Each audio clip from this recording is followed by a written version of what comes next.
Nibandhmala dictation number 6 speed 100 word per minute. Dictation start होगी 5 second बाद।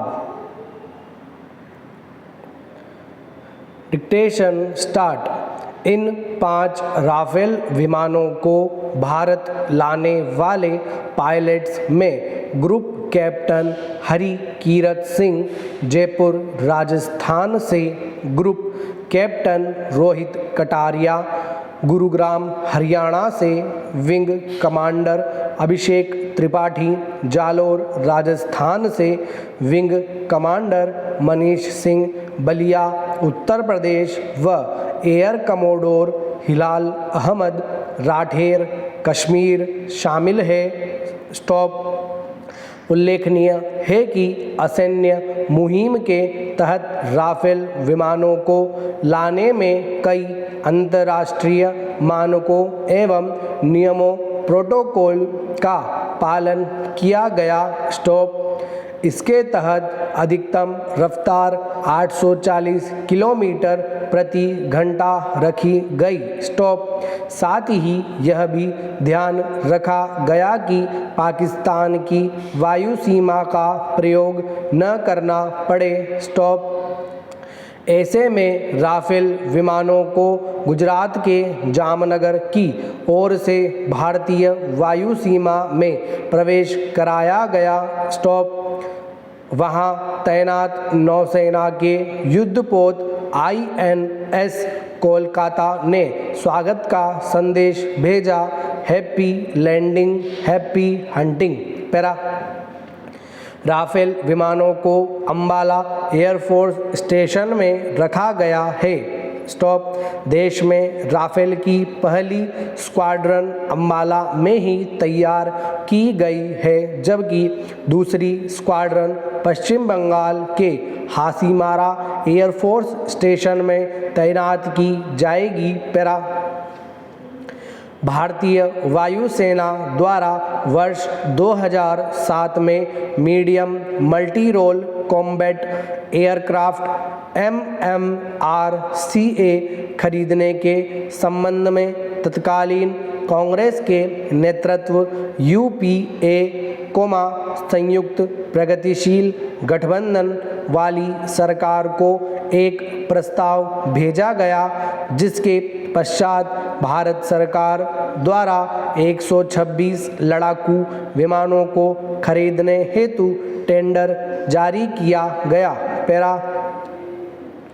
मई 2011 में भारतीय वायुसेना ने राफेल और यूरो फाइटर जेट्स को शॉर्ट लिस्टेड किया।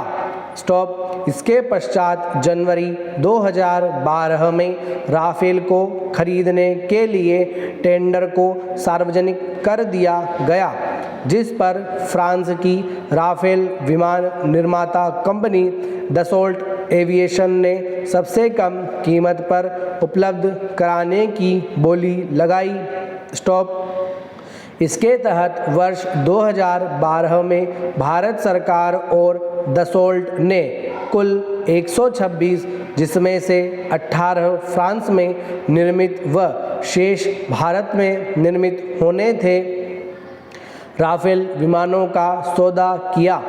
इस सौदे में दसोल्ट के साथ भारत की सरकारी कंपनी हिंदुस्तान एरोनॉटिक्स लिमिटेड शामिल थी, किंतु किसी कारण यह सौदा पूर्ण रूप नहीं ले पाया। इसके पश्चात भारतीय जनता पार्टी के नेतृत्व वाली NDA राष्ट्रीय जनतांत्रिक गठबंधन सरकार ने 36 राफेल विमान हेतु दसोल्ट के 23 सितंबर 2016 को aircraft package supply protocol weapons package supply protocol के साथ कॉन्ट्रैक्ट टेक्निकल एग्रीमेंट्स और ऑफसेट कॉन्ट्रैक्ट्स पर हस्ताक्षर किए। इन 36 विमानों की कुल लागत 7.8 करोड़ यूरो है। इस नए समझौते में दसोल्ट कंपनी ने HL के स्थान पर एक निजी कंपनी रिलायंस डिफेंस लिमिटेड को ऑफसेट पार्टनर के रूप में रखा। पैरा। कांग्रेस सहित अन्य विपक्षी दलों ने विमान की संख्या और कीमतों को लेकर काफ़ी विरोध किया और मामले को सुप्रीम कोर्ट में दर्ज कराया। सर्वोच्च न्यायालय ने दोनों पक्षों की दलील को सुनकर एनडीए सरकार के पक्ष में निर्णय देकर राफेल सौदे की प्रक्रिया को सही ठहराया। उल्लेखनीय है कि कांग्रेस की यूपीए सरकार ने 126 राफेल विमान खरीदने के लिए 12 अरब डॉलर की डील की थी, जिसमें एक विमान की कीमत 629 करोड़ थी, जबकि वर्तमान बीजेपी की एनडीए सरकार 1611 करोड़ व्यय कर रही है। वर्ष 2016 के समझौते के तहत ही दसॉल्ट ने 5 राफेल विमानों की आपूर्ति की है और ऐसा कहा गया है कि शेष सभी विमान वर्ष 2021 के अंत तक भारत आ जाएंगे। पैरा उल्लेखनीय है कि राफेल डील के तहत भारतीय पायलटों एवं सहयोगी कर्मियों को दसॉल्ट कंपनी द्वारा हथियार प्रणाली और विमान संचालन का प्रशिक्षण दिया गया है। पैरा वर्ष 2001 में प्रस्तुत किया गया राफेल फ्रांस का डबल इंजन वाला लड़ाकू विमान है, जिसे फ्रांस की दसॉल्ट एविएशन कंपनी ने डिज़ाइन किया है। यह अत्याधुनिक हथियारों से लैस 4.5 जनरेशन का लड़ाकू विमान है। यह एक सुपरसोनिक लड़ाकू विमान है जो स्थल से आकाश में अथवा आकाश से आकाश में अपने लक्ष्य को सफलतापूर्वक भेजने में सक्षम है। इसलिए इसे विश्व स्तर पर सबसे शक्तिशाली जेट विमान माना जाता है। यह विमान ए, बी, सी और एम श्रेणियों में एक सीट और डबल सीट तथा डबल इंजन में उपलब्ध है। पैरा उल्लेखनीय है कि राफेल ए श्रेणी के पहले विमान ने 4 जुलाई 1986 को उड़ान भरी थी, जबकि राफेल सी श्रेणी के विमान ने 29 मई 1991 को उड़ान भरी थी। वर्ष 1986 से 2019 तक इस विमान की 201 यूनिट बन चुकी है। इसकी विशेषताएं निम्न प्रकार हैं। पैरा यह लड़ाकू विमान लगभग 15.27 मीटर लंबा तथा 5.34 मीटर ऊंचा है, जो अपने साथ एक बार में 9500 किलोग्राम के बम और गोला बारूद ले जाने में सक्षम है।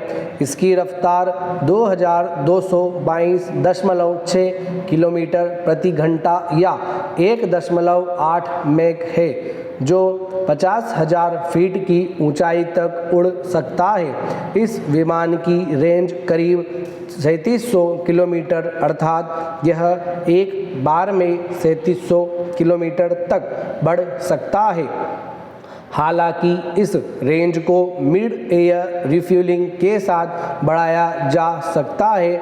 यह हवा से हवा में तथा हवा से ज़मीन पर परमाणु हमला करने में सक्षम है तथा इसमें ऑक्सीजन जनरेशन सिस्टम लगा हुआ है, जिससे लिक्विड ऑक्सीजन भरने की ज़रूरत नहीं पड़ती है। पैरा यह इलेक्ट्रॉनिक स्कैनिंग रडार से 3D मैपिंग कर सही समय पर दुश्मन की पोजीशन को खोजने में सक्षम है।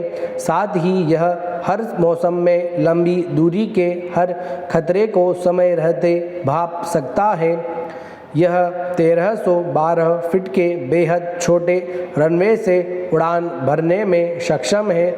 इतना ही नहीं, यह ज़मीनी सैन्य ठिकानों के अतिरिक्त विमान वाहक पोत से भी उड़ान भरने में सक्षम है। पैरा यह 15,590 गैलन ईंधन ले जाने तथा हवा से हवा में मार करने वाली मिसाइल को ले जाने में सक्षम है।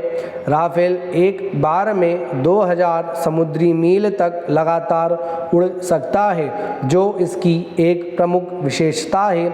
यह अमेरिका के F-16 की तुलना में 0.82 फीट अधिक ऊंचा तथा 0.79 फीट अधिक लंबा है। स्टॉप। धन्यवाद।